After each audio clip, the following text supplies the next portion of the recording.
போதையில்லா தமிழகம் எனும் வெற்று கோஷத்தை ஸ்டாலின் அரசு நரம்பு புடைக்க முழங்கிக் கொண்டு இருந்தாலும் போதைப்பொருள் பழக்கத்தில் இல்லாத ஊரை அடையாளம் காட்ட முடியுமா?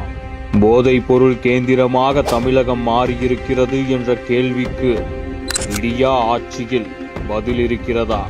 போதையில் தள்ளாடும் தமிழகம் என்பதற்கு போலீஸ் தரப்பில் ஆடும் நாடகங்களை முக்கிய ஆதாரமாக மாறியிருக்கின்றன.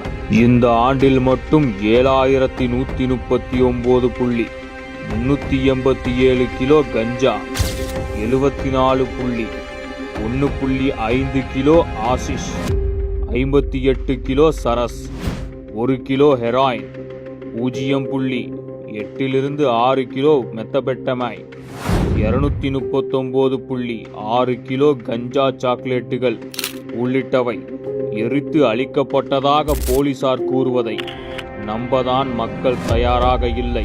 குக்கிராமங்களில் உள்ள பள்ளி மாணவர்களிடம் கூட போதைப் பொருட்கள் புழக்கத்தில் உள்ள நிலையிலும் இளைஞர்களின் வாழ்க்கை அதிகமாக சீரழிந்து கொண்டிருக்கும் நிலையிலும் போதைப் பொருளை கட்டுப்படுத்த வேண்டிய காவல்துறையே போதைப் பொருள் விற்பனைக்கு துணை போகிறது. இந்த விவகாரத்தில் விடியா ஸ்டாலின் அரசு தோல்வி அடைந்து விட்டது என்பதற்கு நாள்தோறும் போதைப் பொருட்கள் பறிமுதல் செய்யப்படுவதும் கைது படலங்கள் அதிகரிப்பதும் சாட்சியாக இருக்கிறது. போதையில்லா தமிழகம் என்பது விடியா ஆட்சி இருக்கும் வரை வெற்று முழக்கமாகத்தான் இருக்கும் என்ற விமர்சனத்தை தவிர்க்க வேண்டுமென்றால் தமிழகத்தை அச்சுறுத்தும் போதை என்ற கொடிய நோய்க்கு ஆசிட்டு ஊற்றும் துணிச்சலான முடிவை விடியா அரசு எடுத்தே ஆக வேண்டும்.